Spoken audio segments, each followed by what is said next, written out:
Already అక్కడమ్మ ఇక్కడ అబ్బాయి review మన ఛానల్లో ఉంది. అండ్ ఇంకొక 4 OTT రివ్యూస్ వస్తాయి. నోటిఫికేషన్స్ ఆన్ చేసుకోండి. చోరీ 2 hours 12 minutes రన్ టైం ఉన్న ఈ సినిమా ఈ రోజు అమెజాన్ ప్రైమ్ లో రిలీజ్ అయింది. ఇందులో నుస్రత్ గారు మెయిన్ లీడ్ లో చేశారు. ఈ సినిమా ఓటీటీలో చూడడానికి వర్తా కాదా అని తెలుసుకోబోయే ముందు మన ఛానల్ సబ్స్క్రైబర్స్ ని 206K కాస్త 208K చేయండి. అన్ని థియేటర్ అండ్ ఓటీటీ రివ్యూస్ ని కవర్ చేస్తాం. అండ్ ఈ వీడియోకి ఒక 1000 likes అయితే టార్గెట్ గా ఇస్తున్నా, కొట్టేయండి. Coming to the story line, story part 1 నుండి కంటిన్యూ అవుద్ది. ఒక సిటీలో సాక్షి తన కూతురితో టీచర్ గా సెటిల్ అవుద్ది. అయితే తన కూతురిని ఎవరో కిడ్నాప్ చేస్తారు. ఆ కిడ్నాప్ చేసింది ఎవరు, వాళ్ళకి ఏం కావాలి అనేది remaining film. Coming to the positives, writing is the biggest plus point of the film. Part 1 కి కంటిన్యూగా స్టోరీని రన్ చేస్తూ ప్రాపర్ వేలో హర్రర్ ఎలిమెంట్స్ ని బ్లెండ్ చేసి ప్రెజెంట్ చేశారు. అది కూడా చాలా తక్కువ క్యారెక్టర్స్ తో హర్రర్ ఫీల్ ని తీసుకొచ్చారు. ఈ సినిమాలో కొన్ని సెన్సిటివ్ టాపిక్స్ ని టచ్ చేశారు అండ్ పాయింట్స్ ని కూడా ఎక్కువగా డిస్కస్ చేశారు.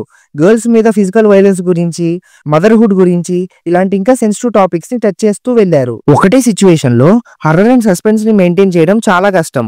బట్ రెండింటిని బ్యాలెన్స్ గా మెయింటైన్ చేశారు. సో హర్రర్ అండ్ సస్పెన్స్ మధ్య అవడంతో ఒక ఎగ్జైటింగ్ అట్మాస్ఫియర్ క్రియేట్ అవుద్ది. మూవీ స్టార్టింగ్ నుండే కాన్ఫ్లిక్ట్ ని ఇంట్రడ్యూస్ చేసి ఎటువంటి డీవియేషన్స్ లేకుండా సబ్జెక్ట్ కి స్టిక్ అయి ఉండి మధ్య మధ్యలో కొన్ని మంచి థ్రిల్స్ ఇస్తూ క్లైమాక్స్ కి వచ్చేసరికి ఆ థ్రిల్ ఫ్యాక్టర్ ని అస్సలు వదిలేకుండా ఆ ఫీల్ ని అలాగే మెయింటైన్ చేశారు. ఇంకా పర్ఫార్మెన్సెస్ కూడా ఈ సినిమాకి one of the plus point. ఎందుకంటే ఇలాంటి హర్రర్ సెటప్ తో వచ్చే మూవీస్ లో ఖచ్చితంగా కీ రోల్ ప్లే చేస్తాయి. అయితే మెయిన్ లీడ్ రోల్ లో చేసిన నుస్రత్ గారు ఫియర్ అండ్ పెయిన్ ని ఎక్సలెంట్ గా ఎక్స్ప్రెస్ చేశారు. అండ్ మిగతా యాక్టర్స్ కూడా వాళ్ళకున్న స్కోప్ లో వాళ్ళు బాగా పర్ఫార్మ్ చేశారు. ఇంకా టెక్నికల్ గా సినిమాటోగ్రఫీ క్రేజీ ఉంది.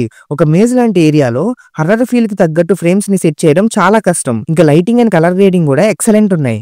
బీజిఎం కూడా చాలా బాగుంది. ఎడిట్ కూడా సినిమా జోనర్ కి తగ్గట్టుగా క్రిస్ప్ గా ఉంది. నెగిటివ్స్ లోకి వెళ్లే ముందు చిరంజీవి గారికి యూకే గవర్నమెంట్ అవార్డు ఇచ్చిందని తెలుసుగా. అసలు యూకే గవర్నమెంట్ అవార్డే ఇవ్వలేదు. ఏంటి, షాక్ అయ్యారా? దాని మీద ఒక వీడియో చేసాం, కామెంట్స్ లో లింక్ ఇస్తా, చూసేయండి. ఇప్పుడు నెగిటివ్స్ చెప్పాలంటే సినిమా స్టార్ట్ అయిన 20 to 30 minutes తర్వాత సినిమా ఆగిపోయి ఎటు కదలకుండా ఒకటే చోట ఉండిపోయినట్టు అనిపించింది. ఒకసారి వాళ్ళు ఎస్టాబ్లిష్ చేసేసాక తర్వాత జరిగే ప్రొసీడింగ్స్ ని మనం ప్రెడిక్ట్ చేసేస్తాం. అలా కాకుండా సర్ప్రైజింగ్ గా ఉండుంటే బాగుండేది. ఇంకా సినిమాలో హర్రర్ ఫీల్ ఉంటది కానీ ఫియర్ ఫ్యాక్టర్ మాత్రం ఉండదు. మనల్ని భయపెట్టే విధంగా స్కేరీ జంప్ స్కేర్స్ తో నెయిల్ బైటింగ్ సీక్వెన్సెస్ అయితే లేవు. హర్రర్ థీమ్ ఒకటే ఉంటే సరిపోదు కదా. హర్రర్ ఫిల్మ్ అన్నప్పుడు మినిమం 2 to 3 జంప్ స్కేర్స్ అయితే ఎక్స్పెక్ట్ చేస్తాం కదా. ఇంకా అసలు ఈ 3rd పార్ట్లు 4th పార్ట్లు గోలేంటో నాకైతే అర్థం కావట్లే. ఇప్పుడున్న కథని కంప్లీట్ గా చెప్పకుండా ఇంకో పార్ట్ లో చెప్తామని చెప్పేసి ఈ పార్ట్ ని ఎటు కాకుండా ఏం చేసేయడం ఎందుకు? సో ఫైనల్ గా it's a watchable horror film. Part 1 మీకు నచ్చితే ఈ పార్ట్ కూడా మీకు నచ్చేసిద్ది. బట్ పార్ట్ 1 లో ఉన్న ఫియర్ ఫ్యాక్టర్ అండ్ ఆ డిస్టర్బింగ్ విజువల్స్ ని ఇందులో అయితే ఎక్స్పెక్ట్ చేయకండి. ఇంకా ఫ్యామిలీ వాచా అంటే మీకు హర్రర్ సీన్స్ ఓకే అంటే ఫ్యామిలీతో చూడొచ్చు. ప్రెసెంట్ ఈ సినిమా ఓన్లీ హిందీ లాంగ్వేజ్ లోనే స్ట్రీమ్ అవుతుంది. మీరు ఒకవేళ సినిమా చూస్తే ఏమనిపించిందో కామెంట్స్ లో చెప్పండి. Signing off, team movies for you.